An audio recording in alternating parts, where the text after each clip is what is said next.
La chronique de l'aide à l'Église en détresse par Amélie Delahougue.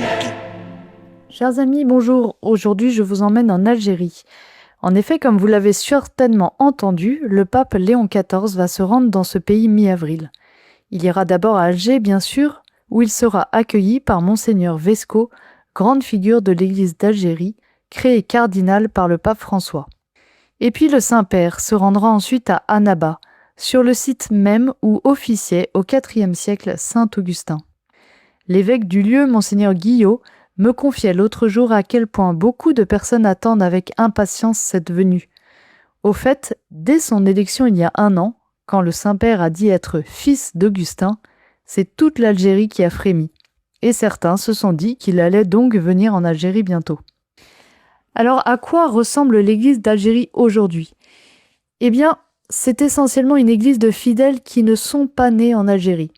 Il y a des expatriés, rassemblés surtout à Alger, puis des étudiants subsahariens, car l'Algérie délivre pas mal de bourses.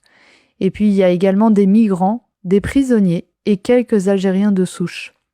Cela représente quelques milliers de personnes sur un pays de 47 millions d'habitants, soit pas plus qu'une goutte d'eau. Mais pourtant, malgré sa taille modeste, l'église est marquée par plusieurs figures importantes, comme saint Augustin, comme on l'a vu, mais aussi bien sûr saint Charles de Foucauld, ou encore Monseigneur Pierre Claverie, ou Monseigneur Lavigerie, le fondateur de la Société des missionnaires d'Afrique. Et puis bien sûr, sans oublier les martyrs, dont les moines de Tibérine.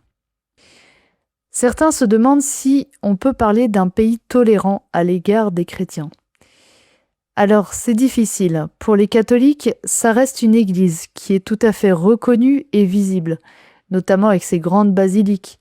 Mais elle est malgré tout sous contrôle, avec beaucoup de restrictions, notamment administratives. Mais concernant les protestants, c'est beaucoup plus compliqué. Il y a 1 an, 48 temples ont été fermés en Kabylie.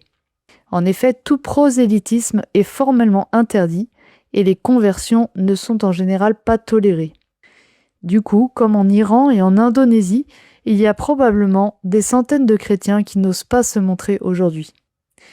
La visite du pape est donc un grand signe d'espoir pour les chrétiens d'Algérie, qu'ils soient catholiques ou protestants, visibles ou cachés, et je crois que c'est aussi un signe d'espoir pour une grande partie de la population.